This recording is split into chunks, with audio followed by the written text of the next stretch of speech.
It begins in the shadows of mountains older than memory. Two nations, bound by faith, language, and blood, yet divided by mistrust. The Afghanistan-Pakistan border, a jagged scar known as the Durand Line, has witnessed empires rise, crumble, and vanish into dust. But beneath the headlines, beyond the gunfire and drone footage, lies something deeper. A story of pride, betrayal, and survival. What really ignited the tension between these two neighbors? Was it ideology, geography, or the ghosts of wars that were never truly over? As the world's attention shifts elsewhere, a quieter, colder war brews between Kabul and Islamabad, one that could redraw the map of South Asia forever. This isn't just about politics. It's about people, soldiers, refugees, leaders, and dreamers, all caught in the turbulence of history repeating itself. Before we dive in, if you're passionate about uncovering the stories behind world events, the ones buried under propaganda and politics, make sure to like, subscribe, and share this documentary. Your support helps keep real stories alive, beyond the headlines and hashtags. It began not with gunfire, but with a pen stroke, in a colonial office half a world away. In 1893, British diplomat Sir Mortimer Durand drew a line across a map of mountains he had never truly walked, the Durand Line. To London, it was a border, a simple boundary meant to separate British India from Afghanistan's tribal lands. But to the Pashtuns who lived there, it was a knife through the heart of their homeland. No ceremony, no consent, just ink on parchment dividing families, villages, and centuries of shared history. The British left, as empires always do, but their line remained, cutting deep into the soil and psyche of two nations that would one day inherit the consequences. When Pakistan was born in 1947, that line was suddenly no longer between empire and protectorate. It was between two independent states. Yet Afghanistan refused to recognize it, arguing that no colonial deal could decide the destiny of its people. For Kabul, the Durand Line was a wound that never healed. For Islamabad, it was a fact of life that could not be questioned. The dispute wasn't just about geography, it was about identity. Who were the Pashtuns? Citizens of a new Pakistan, or the missing half of an Afghan dream? Both nations claimed to defend them, yet both used them for leverage. It was a tension wrapped in brotherhood, the kind that smiles on the surface but simmers beneath. As decades passed, the line blurred in more ways than one. Tribal leaders ignored it, smuggling goods, weapons, and loyalty across invisible checkpoints. Armies patrolled it, but even they struggled to know where one country ended and the other began. When wars came, first against the Soviets, then the Americans, that same border became both a shield and a gateway. Pakistan saw opportunity, a way to influence Afghanistan's destiny while securing its own strategic depth. Afghanistan saw intrusion, a neighbor playing kingmaker in a game that cost millions of lives. The Durand Line wasn't just a boundary anymore, it was a shadow, moving, shifting, defining alliances and betrayals in equal measure. And yet, for all its history and pain, the line endures. No wall stands upon it. No fence can tame it completely. It runs across deserts and snow peaks, threading through markets and valleys where children grow up hearing two national anthems echo through one sky. To this day, maps disagree on where it truly lies, but its legacy is clear. A line drawn in ignorance became a wound carried in pride. And as the modern world races forward, Afghanistan and Pakistan remain tethered to a decision made over a century ago, one that neither can fully erase, and both are still fighting to define. For generations, Afghanistan and Pakistan have been bound by more than borders. They share a heartbeat, a rhythm of culture, faith, and kinship that stretches across the rugged spine of the Hindu Kush. The Pashtun tribes, speaking the same language and following the same customs, live on both sides of a line that none of their ancestors agreed to. Weddings, funerals, and markets blur nationality. A man might wake up in Pakistan, visit his cousin in Afghanistan, and never pass a checkpoint. Yet, beneath this illusion of unity lies an old fracture. Two nations built on shared roots, yet raised in rival narratives. In Kabul, they are told they are heirs to an unbroken Afghan legacy. In Islamabad, they are citizens of a new Islamic nation born from partition's promise. Somewhere between pride and belonging, identity became a battlefield. When Pakistan emerged from the shadow of British India, it sought solidarity through faith, Islam as the uniting thread for its diverse people. Afghanistan, older and fiercely independent, viewed that idea with suspicion. To Kabul's leaders, Pakistan was a newborn state still learning to walk, one whose borders cut through Afghan heartlands. To Islamabad, Afghanistan's refusal to recognize those borders felt like a rejection of its very existence. The bitterness grew quietly, like smoke under a door. And it would not stay contained for long. Political speeches turned into accusations. Tribal loyalties turned into tools of pressure, and both sides began looking at each other not as brothers, but as rivals wearing the same face. By the 1970s, the tension had evolved into something far more complex. Afghanistan's leadership leaned toward Soviet influence, embracing modernization and socialist reform. Pakistan, wary of encirclement, turned toward the United States and the West, becoming a Cold War ally. Two paths diverged, not by choice but by survival. On the Afghan side, pride in autonomy. On the Pakistani side, fear of vulnerability. And in between them, the Pashtuns, once bridge builders, became pawns caught between ideologies and armies. What had started as a cultural divide turned geopolitical, a tug-of-war in which both nations claimed moral high ground but sank deeper into mistrust. Yet despite the politics, something deeper endures, an unspoken bond that neither can sever. Ask a trader in the Khyber Pass about his home, and he'll shrug. Both, he might say. Ask a mother in Kandahar where her brother lives, and she'll whisper, "Across the line, but close enough to call." The bloodlines that run through the border are older than the nations themselves. But in a world that demands flags and allegiances, that brotherhood has become a curse as much as a blessing. Afghanistan and Pakistan may share a history, but their futures, it seems, are destined to compete. In December 1979, the quiet valleys of Afghanistan trembled under a new kind of thunder. Soviet tanks rolled across the border, and suddenly the world's great powers were staring each other down, not in Europe, but in the jagged mountains of Central Asia. For Moscow, Afghanistan was meant to be a quick stabilization mission, a show of power to preserve a socialist ally. For Pakistan, it was the sound of history knocking, violently. Overnight, Islamabad found itself on the edge of the Cold War's hottest front. Refugees poured across the border in waves, their stories soaked in fear and frost. What began as an invasion soon became something else entirely, a global chess match, and Pakistan was about to be thrust into the center of it. For Pakistan's military leadership, led by General Zia-ul-Haq, this was both danger and opportunity. The Soviet presence next door was a nightmare, but it also offered a stage to prove loyalty to the West. When the United States looked for a partner to funnel money, weapons, and ideology into Afghanistan's resistance, Pakistan stepped forward. Billions of dollars in covert aid flowed through its intelligence network, feeding the Afghan Mujahideen, the holy warriors who vowed to drive the Soviets out. In the dusty training camps along the border, fighters from every corner of the Muslim world gathered, armed not only with rifles, but with conviction. To the outside world, they were freedom fighters. To Moscow, they were terrorists.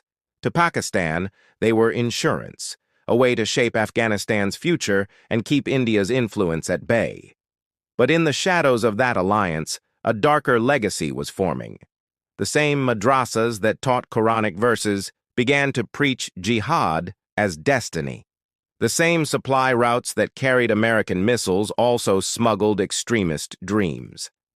Afghanistan became a battlefield, but Pakistan became the armory, and the ideology forged in those years would outlive the war itself.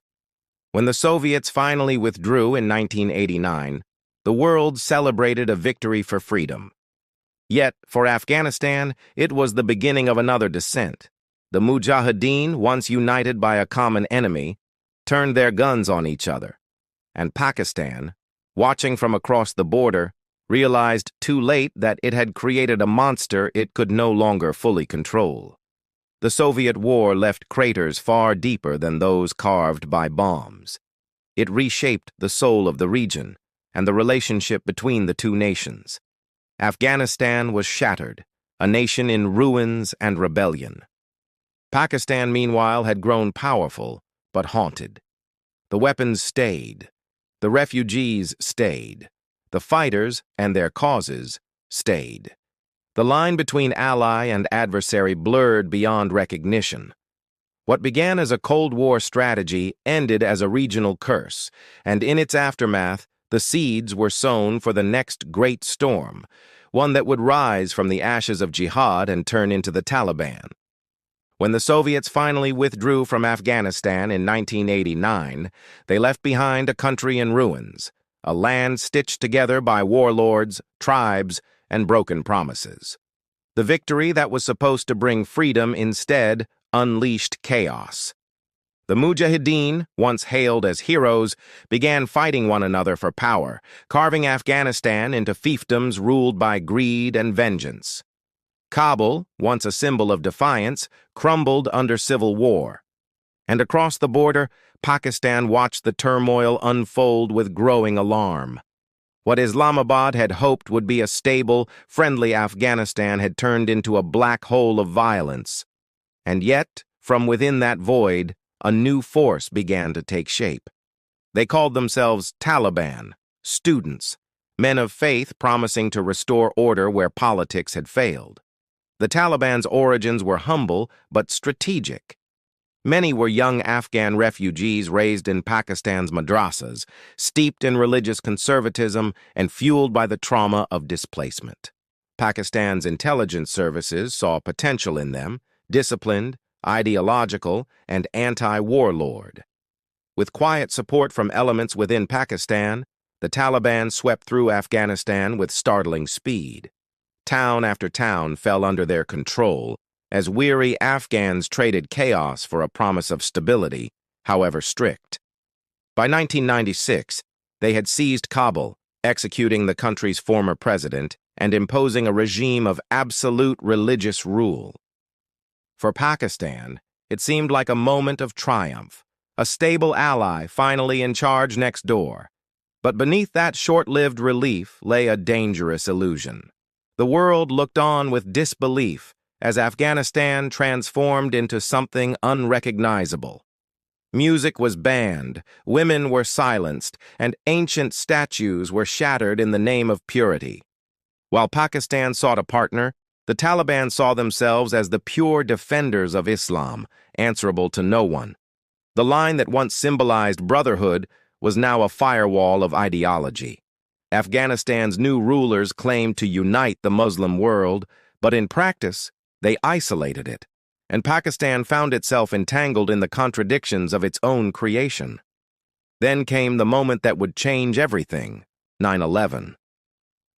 The Taliban's harboring of Osama bin Laden turned Afghanistan into the world's most hunted nation overnight. As American bombers roared back into the same mountains the Soviets once fled, Pakistan faced an impossible choice: stand by its longtime allies or side with the most powerful nation on earth. It chose the latter, reluctantly, strategically, and in doing so, entered a new war it never truly escaped. The Taliban may have fallen from power in 2001, but their story was far from over. They had become more than a movement. They were now an idea, one born in exile, fed by conflict, and destined to return. The morning of September 11, 2001, changed everything.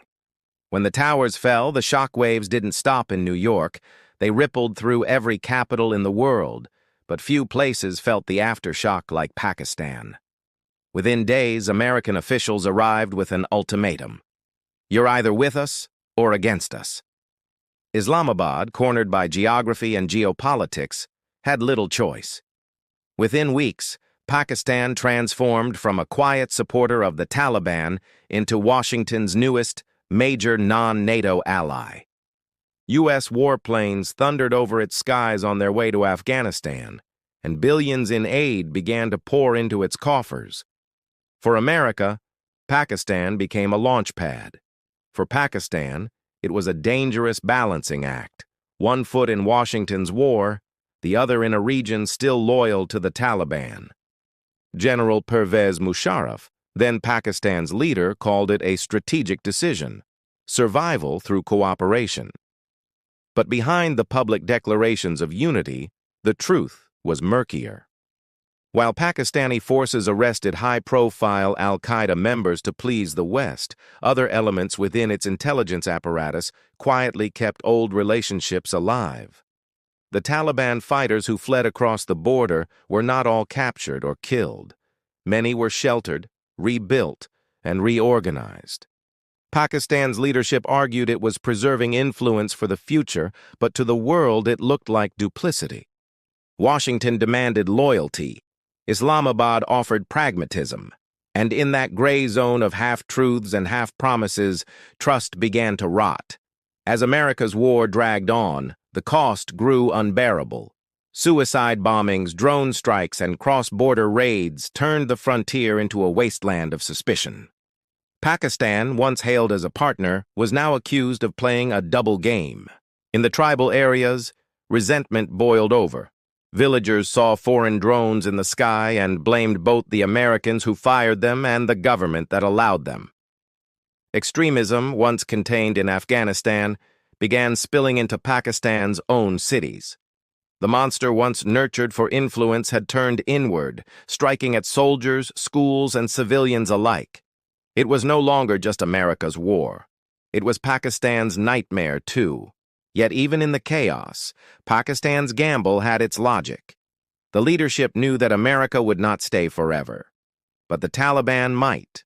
And when the U.S. finally began its withdrawal, that prediction proved painfully true. The Taliban, rebuilt in the shadows, surged back to power in 2021, reclaiming Kabul as though time had merely paused for 2 decades. For Washington, it was an ending. For Pakistan, it was a reckoning. The gamble had paid off and backfired all at once. The ally was gone, the neighbor reborn, and the same old border now felt more dangerous than ever. The war on terror had shifted its shape, but not its shadow, and Pakistan once again found itself standing between 2 fires. Long before the headlines and drone footage, Afghanistan's story was written in exile. From the Soviet invasion to the war on terror, millions of Afghans crossed into Pakistan, carrying nothing but survival. Cities like Peshawar and Quetta became homes for generations born without a homeland. Children grew up in sprawling refugee camps, their lullabies mixed with the hum of aid trucks and the echo of prayers for a country they had never seen. Pakistan, to its credit, opened its doors. But as the years dragged on, hospitality turned to fatigue. The refugee crisis, once seen as temporary, became permanent. And with permanence came suspicion. Were these people victims or vessels for something more dangerous? That question would haunt Pakistan for decades. Inside those camps, lines blurred between innocence and insurgency. Among the weary families and widows were men hardened by war, former mujahideen, militants, and those who had nowhere else to go. Some would return to fight, others would raise sons who would. Aid organizations called them displaced persons, but geopolitics saw them as a resource, human capital, in an endless conflict.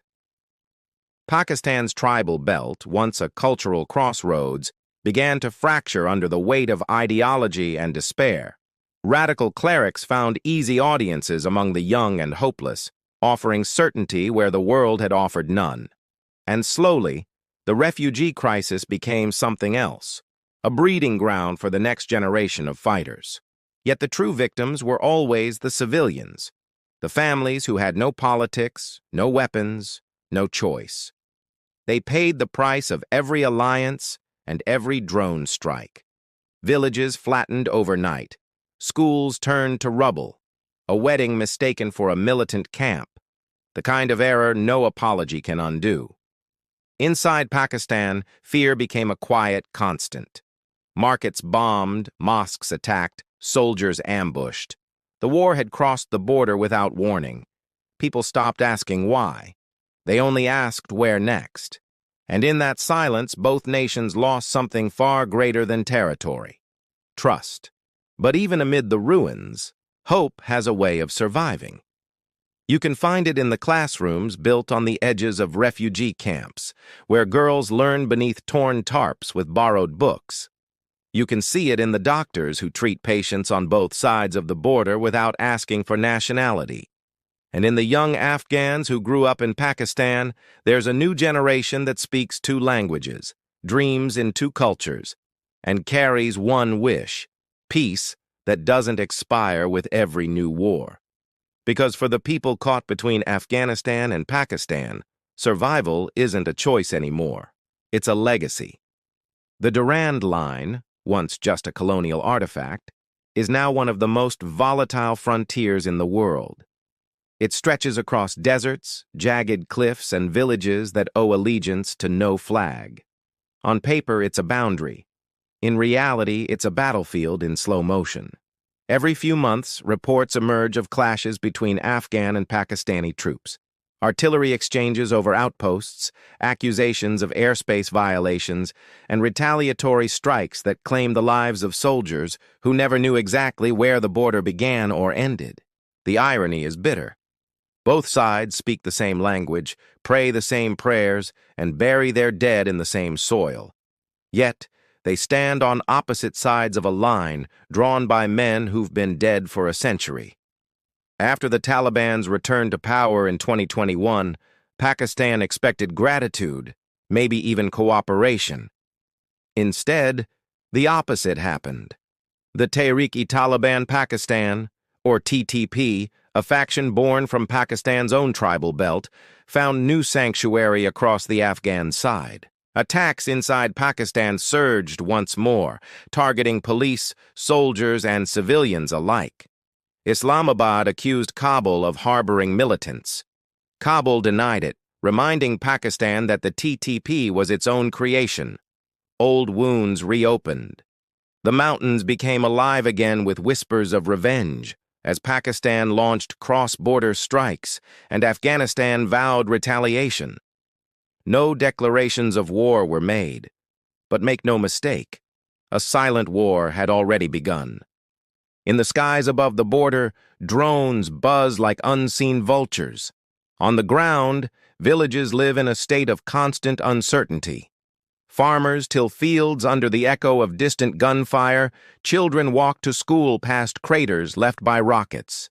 The media calls them border incidents, but for the people living there, they are the rhythm of life, unpredictable and unforgiving. Pakistan's military sees these incursions as a matter of national security. Afghanistan sees them as violations of sovereignty. Between those perspectives lies a truth both governments avoid saying aloud: the border isn't just contested, it's alive, shifting with every shot fired and every treaty broken. Yet amid the danger, there's an eerie routine. Smugglers still cross the frontier at night, traders still haul goods through secret passes, and families still gather on either side for weddings that defy politics. The people of the borderlands have learned to live between nations, not in them. And perhaps that's the greatest tragedy of all. The Durand Line was supposed to separate two countries. Instead, it has trapped millions in a war that neither side admits is happening, but everyone knows is real. This is not the war of soldiers and speeches. It's the war that never ends, fought in the silence between the mountains. Wars aren't always fought with bullets. Sometimes they're fought with trade routes, pipelines, and ports. In the shadow of mountains and drone strikes, another contest began. One far quieter, but just as fierce. China, the United States, Russia, and India all saw opportunity in the vacuum left by Afghanistan's endless wars. For Pakistan, this was a chance to transform geography into destiny. The China-Pakistan Economic Corridor, CPEC, promised billions in investment and infrastructure, linking Pakistan's Gwadar port to China's western provinces through roads, railways, and energy lines. It was billed as a lifeline, but it was also a chess move, a way to outmaneuver India and pull Afghanistan into an orbit of influence. The battlefield had shifted from valleys to balance sheets. Afghanistan, landlocked and desperate for economic revival, watched from the sidelines. Its mineral wealth, copper, lithium, rare earths, became the world's newest obsession. China saw it as the next frontier in resource extraction. The U.S. called it a potential geopolitical prize. Pakistan saw something simpler: leverage. A stable Afghanistan could become a bridge between South and Central Asia, connecting CPEC to new markets. An unstable one would remain a buffer, useful but costly. So diplomacy began to look like strategy disguised as generosity. Every promise of aid, every handshake in Kabul or Islamabad was another move in a game where the winner wouldn't be measured in lives, but in influence. Meanwhile, India watched uneasily from across the border. For New Delhi, Afghanistan represented a doorway to Central Asia, and Pakistan's growing alignment with China threatened to slam it shut. Economic projects became extensions of power, and embassies became battlegrounds for influence.